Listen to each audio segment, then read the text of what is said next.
Class 10th गणित प्रावैधिक कला का निर्णय नंबर 6 है। कह रहा है दो असमान वृत्तों क और ख जिनकी त्रिज्याएं क्रमशः 2 सेंटीमीटर और 1 सेंटीमीटर है पर सामान्य बाह्य स्पर्शी रेखा खींचिए, जबकि कह रहा है उनके केंद्रों के बीच की दूरी 5 सेंटीमीटर हो।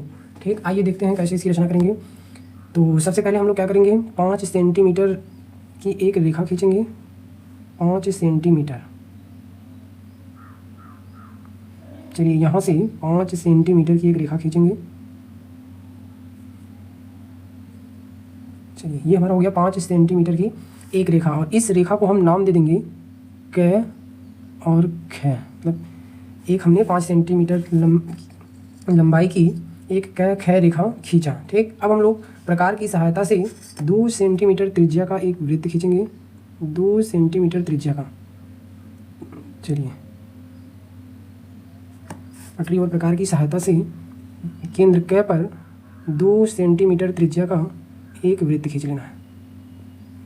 ठीक, इसके बाद फिर हम लोग क्या करेंगे, केंद्र ख पर कह रहा है 1 सेंटीमीटर, तो 1 सेंटीमीटर त्रिज्या का एक वृत्त हम लोग खींचेंगे। कहाँ पे, केंद्र ख पर। चलिए पटरी और प्रकार की सहायता से 1 सेंटीमीटर त्रिज्या लेकर के केंद्र ख पर एक और वृत्त खींचना है हमें। ठीक, जिसकी त्रिज्या 1 सेंटीमीटर है, खींच लिया हमने। इसके बाद हमें क्या करना है, रेखा जो क ख है इसका लंबवर्धक करेंगे। लंबवर्धक कैसे करते हैं, आधे से अधिक दूरी लेकर के एक चाप ऊपर की ओर और एक चाप नीचे की ओर। इसी प्रकार की नोक को केंद्र क पर रख करके एक चाप ऊपर की ओर लगाएंगे और एक चाप नीचे की ओर लगा देना है। ठीक, अब इन दोनों चापों को मिलाती हुई एक रेखा खींच देनी है।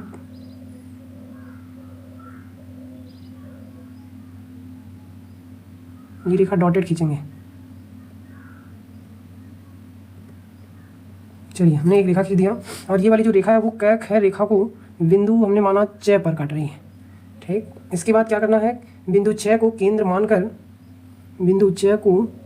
मानकर हमें क्या करना है, च ख त्रिज्या लेकर के, या कह सकते हैं च क त्रिज्या लेकर के। ठीक, एक क्या करना है, अर्धवृत्त खींचना है।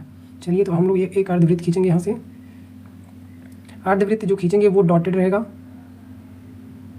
चलिए ये हमने अर्धवृत्त खींच लिया। ठीक, इसके बाद हमें क्या करना है, अब क को केंद्र मानकर दोनों वृत्तों के त्रिज्याओं के अंतर के बराबर हमें बड़े वाले वृत्त के अंदर एक वृत्त खींचना है। ठीक है, तो मान लीजिए इस वृत्त की त्रिज्या कितनी है, 2 है, और इस छोटे वाले वृत्त की त्रिज्या 1 सेंटीमीटर है। तो इन दोनों वृत्तों की त्रिज्याओं के अंतर के बराबर, अंतर मतलब 1 सेंटीमीटर, तो हमें क्या करना है, 1 सेंटीमीटर त्रिज्या का वृत्त क केंद्र वाले वृत्त के अंदर खींचेंगे। ठीक है, ये ध्यान रखिएगा, इन दोनों वृत्तों के त्रिज्याओं के अंतर के बराबर बड़े वाले वृत्त में हम एक वृत्त खींचते हैं। ठीक है, तो ये मान लीजिए दोनों त्रिज्याओं का अंतर 1 सेंटीमीटर आ रहा है, तो क्या करेंगे, 1 सेंटीमीटर त्रिज्या का इस क केंद्र वाले वृत्त में एक और वृत्त खींचेंगे।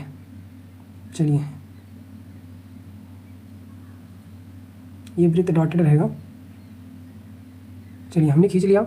अब ये वाला जो वृत्त है वो अर्धवृत्त को हमने माना कि बिंदु ज पर काट रहा है। कहाँ पे काट रहा है, बिंदु ज पर काट रहा है। ठीक है, ये वाला जो वृत्त है वो अर्धवृत्त को बिंदु ज पर काट रहा है। अब हमें क्या करना है, इस क और ज को मिलाते हुए एक रेखा खींच देनी है।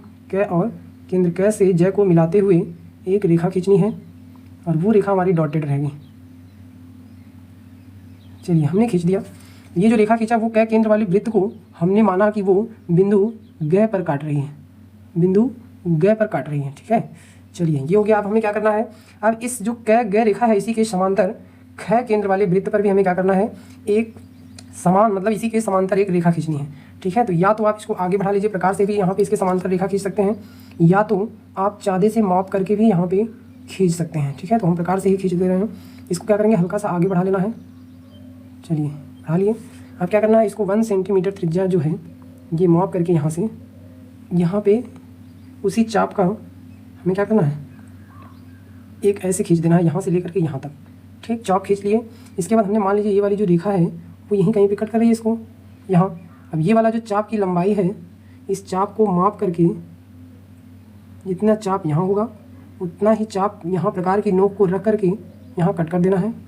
जहाँ पे कट कर रहा है वृत्त को उसी बिंदु को मिलाते हुए एक रेखा खींचेंगे, और वो रेखा हमारे क ग रेखा के क्या हो जाएगी, समांतर रेखा हो जाएगी। ठीक है, चलिए खींच देते हैं।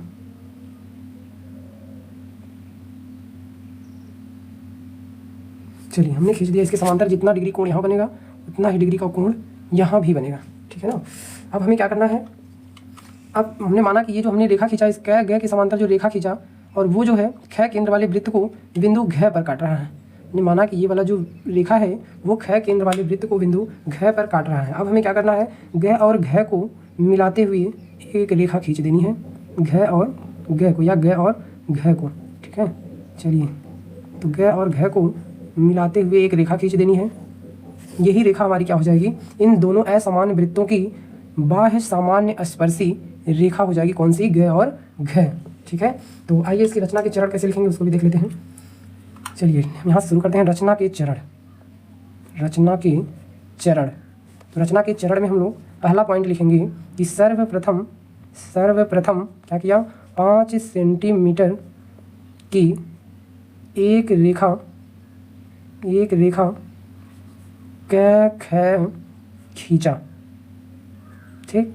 इसके बाद हमने दूसरे नंबर पे क्या किया, इसमें बिंदु क पर 2 सेंटीमीटर लिखेंगे, बिंदु क पर 2 सेंटीमीटर तथा बिंदु ख पर 1 सेंटीमीटर त्रिज्या का वृत्त खींचा। इसके बाद हम लोग तीसरे पॉइंट में लिखेंगे रेखा क ख का लंब अर्धक किया, जो रेखा क ख को बिंदु च पर काटती है, ठीक। इसके बाद हम लोग अगला पॉइंट लिखेंगे बिंदु च को केंद्र मानकर च ख त्रिज्या का एक अर्धवृत्त खींचा। इसके बाद हम लोग अगले पॉइंट लिखेंगे, अब क केंद्र को लिखेंगे, अब क को केंद्र मानकर, अब क को केंद्र मानकर दोनों वृत्तों लिखना चाहिए, दोनों वृत्तों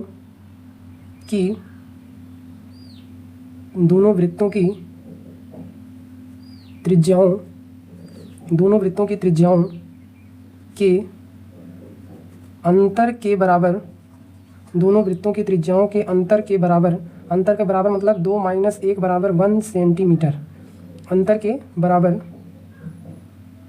त्रिज्या लेकर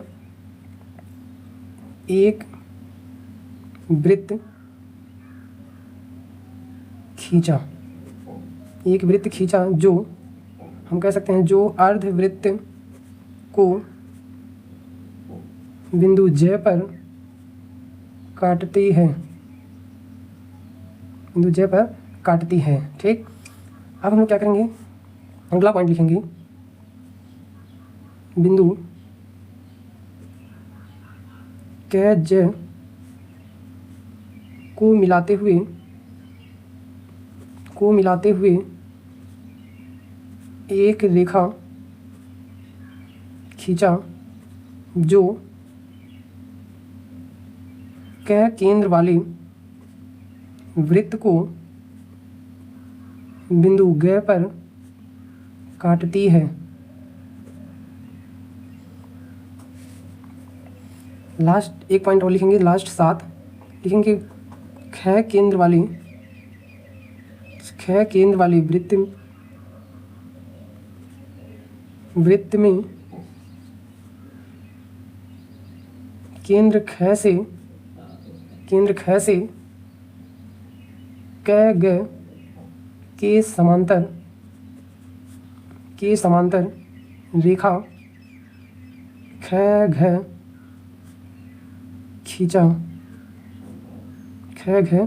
खींचा। एंड लास्ट पॉइंट लिखेंगे